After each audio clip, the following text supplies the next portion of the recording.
everybody, it's Kayla, and welcome back to Fixer Upper, the show where I attempt to fix up your houses. So today we're doing a house called Terrain Terror. It's by NASPA 45 in the gallery, costs about 77,000 simoleons, 3 bedrooms, 3 bathrooms.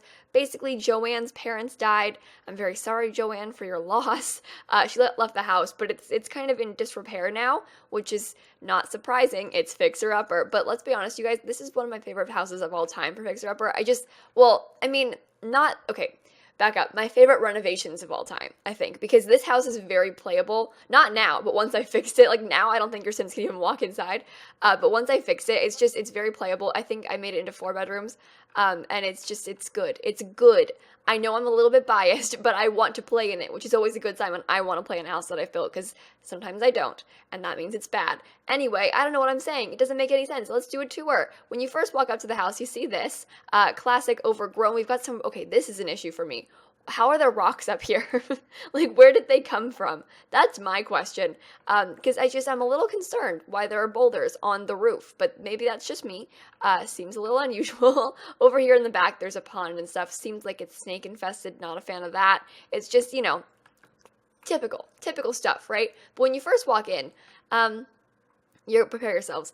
You see a wall, and that's just right there. Bathroom door, wall, some junk, but that's normal. But just the floor plan of this house, it's a lot of old houses are like this in real life, where it's like very small, cramped rooms, a lot of like small rooms, and it's just not open floor plans like more modern houses are. So we're gonna fix that problem. But nice shiny wooden floors in the bathroom. I don't hate that. So, but I didn't keep them. And then in here we have the kitchen. I think that's a microwave dinner. Good. I don't know how long that's been sitting there. We've got like a small dining room. In here there's a study area. And in here there's the living room, which looks like something has fallen through the wall and broken it down. So there's a nice big window here with a great view. It's just, exposed to the elements. So there's that. And when you go upstairs,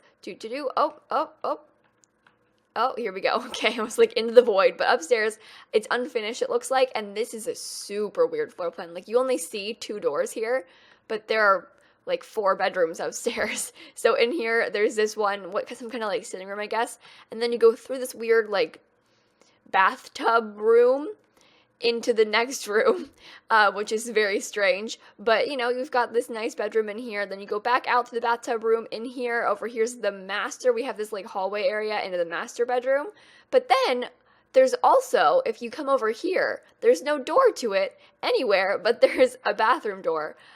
This is a kid's room, and I don't really understand how to get in here, because you can't, but it exists. So there's that. It's a super weird floor plan. Like, I don't know how to fix it, but I did fix it. That's a good sign, I guess. But we're gonna go ahead and jump right on in to the renovation. Okay, so we are back and we are fixer-uppering this house. That's right, kids. It is my favorite time of the week.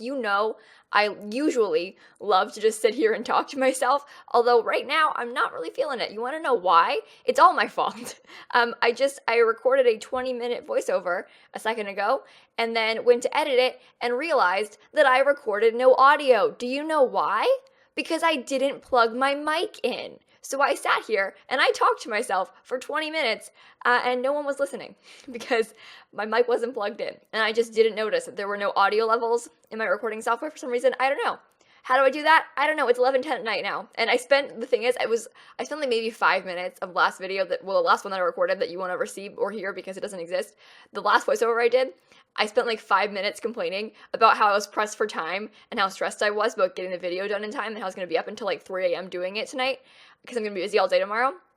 And I can't do it tomorrow, and I was at orientation all day today, and so I couldn't do it today, and so now it's 11 at night, and I'm gonna be up until 3, and I was like, wow, I have no time, oh no, and now I wasted 20 more minutes, and I have to do it all over again, because I didn't record audio, so that's fun. But I want to briefly talk about college orientation, because I know that I was freaking out a lot about it in my past, 3 videos, and I feel like I should address the fact that I did not die. And it was not nearly as bad as I thought, because I had in my head made up this like awful, horrible thing that it was going to be, and it wasn't that. So that's good. I know that I asked for some advice, I think, on Sunday, and a lot of you gave me advice, and I really appreciated that because I was feeling very stressed. And it's good to have people reassuring you because I needed it badly. But basically, I'm going to kind of explain what orientation is because I know many of you are probably going to do it soon.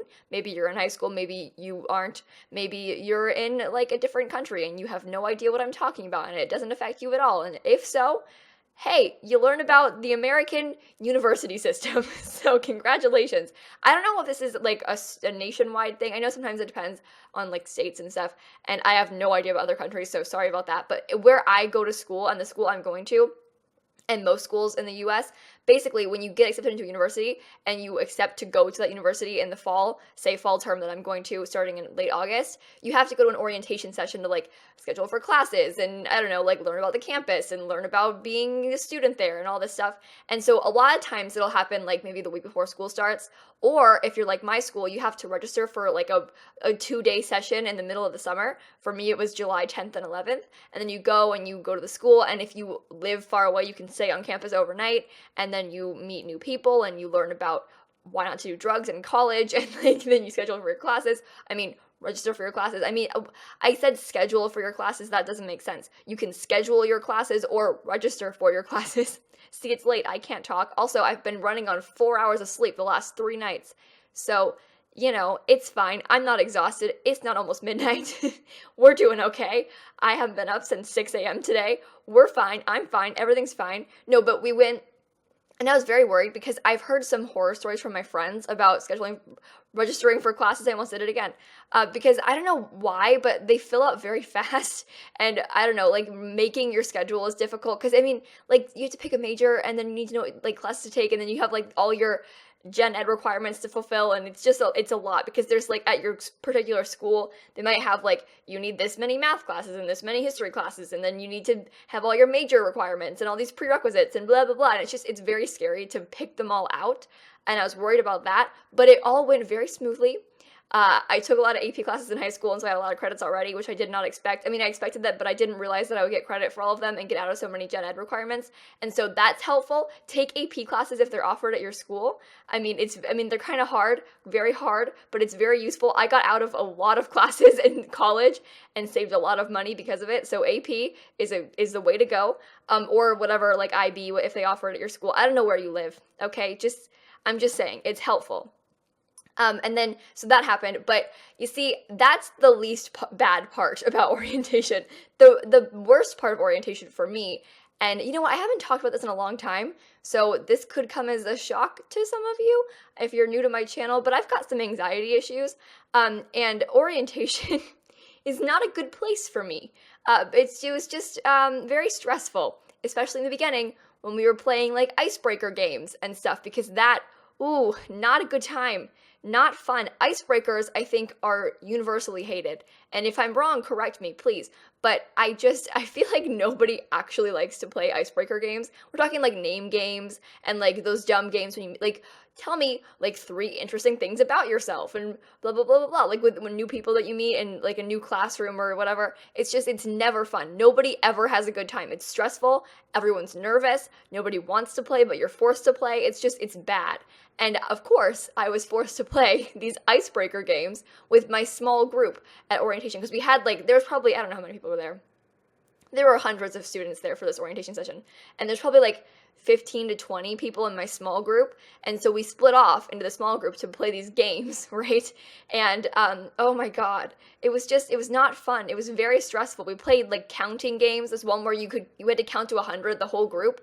And so you would go around the circle and then you would say like 1, 2, but you couldn't say 3, 6, or 9s. So you go 1, 2, clap, 4, and then down the line. So when you get to like 30, the whole time you would clap. Like, so you go like clap for 30, clap for 31, clap for 32, and then clap twice for 33 because there's 2 3s. And then you just keep going. It's hard to explain. I mean, if you've heard of it, you probably know how it works, but it's a lot of numbers and counting, and it's very difficult. And then because people mess up, and it's a lot. It seems easy, but it's hard to play when there's so many of you and you're trying to count.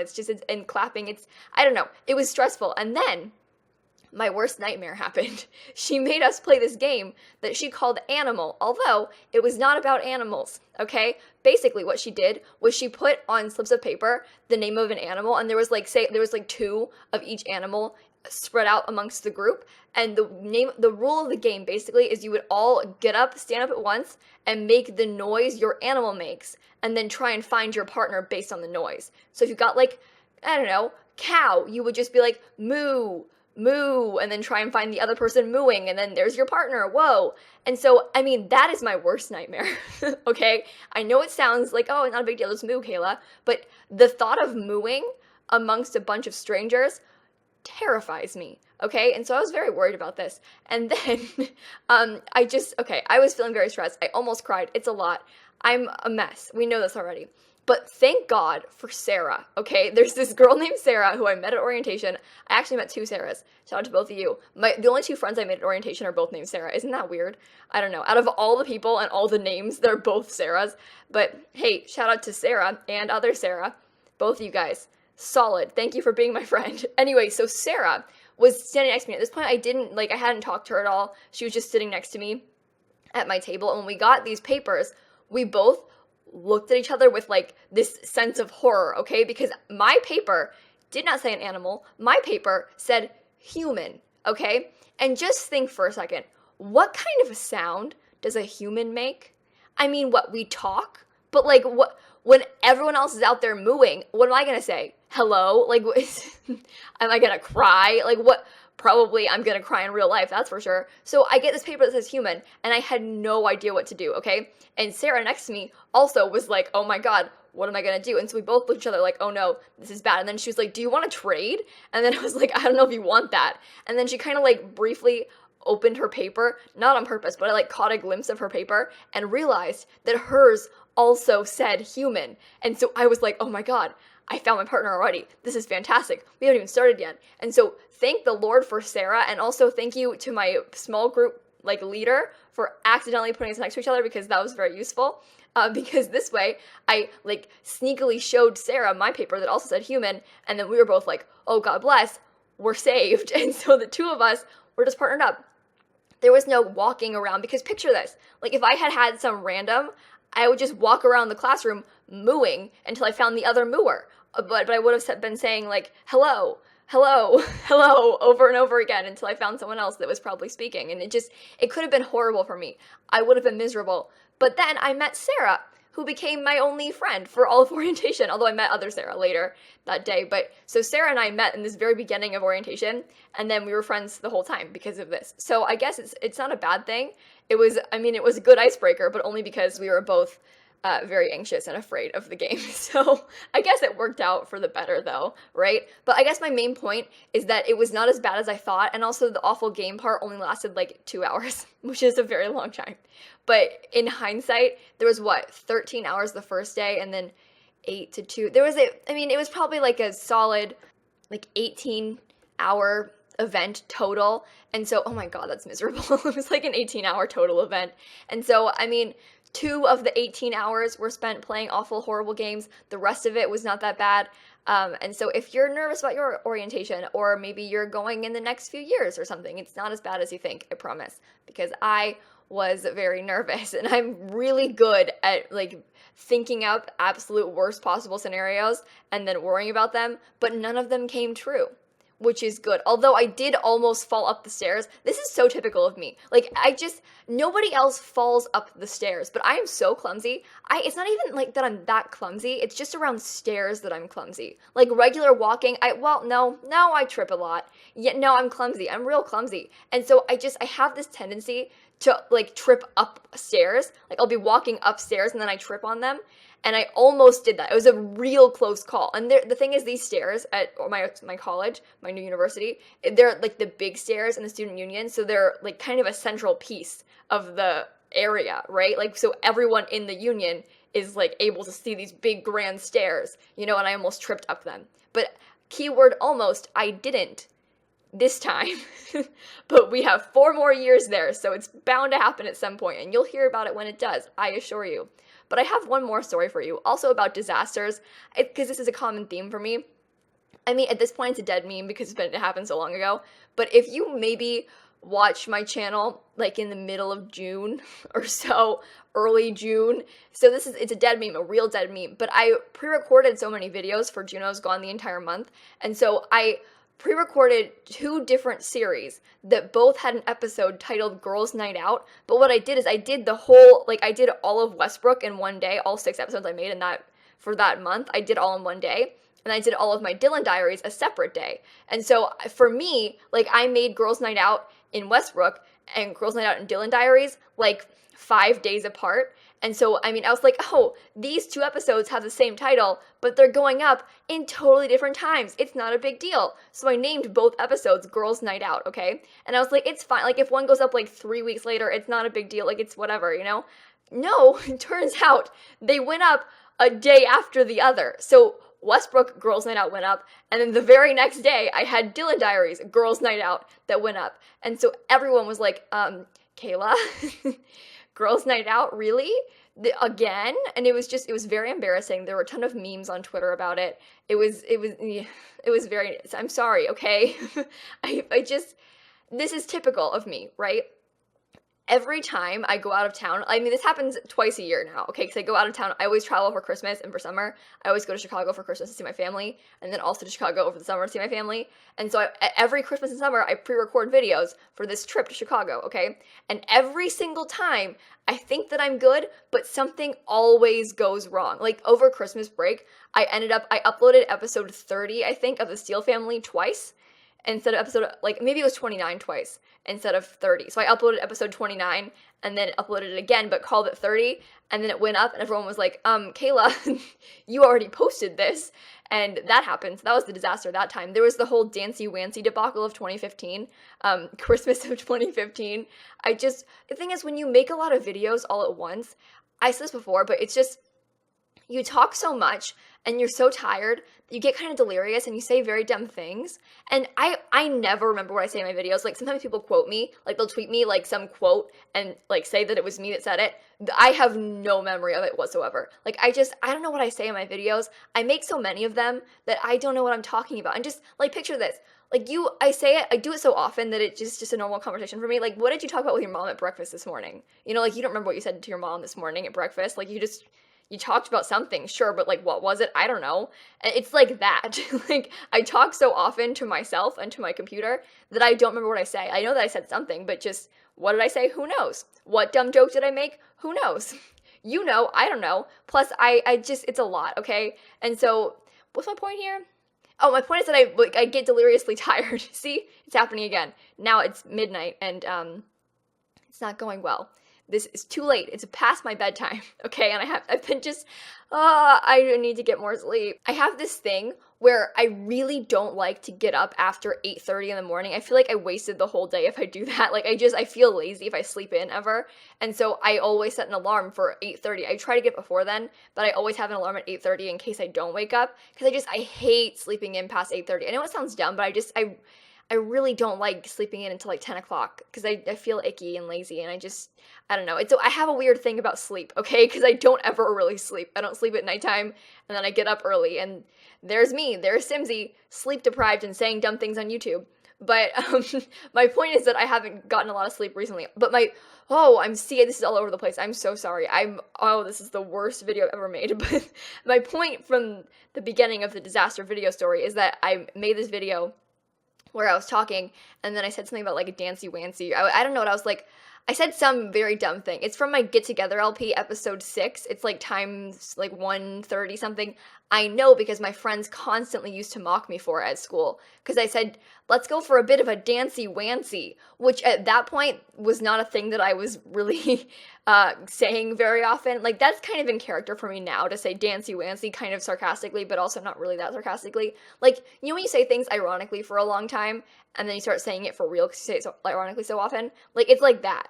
Where now I say things like Dancy Wancy unironically, but they started out being ironic, you know? But at this point, I was like, let's go for a bit of a Dancy Wancy, and everyone thought it was so funny. And it was just, like, there's always bad things that happen when I pre-record videos, every single time. And I thought I got away with it this time, but nope. There was the girls' night out debacle of 2017 because I named 2 videos in a row the exact same thing. I know, it's embarrassing. I'm sorry. But anyway, the video is almost over now, you guys. I hope you enjoyed it. I certainly did because I made it twice. But make sure to leave a like and comment and subscribe and do all those fun YouTube things. And in case you guys didn't know, I post new videos every single day. And so I will see you all tomorrow. Bye, everybody.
Considering the fact that I had to make this entire video twice, it better be good. If not, I mean, I'm a failure, but that's no surprise, actually. Huh.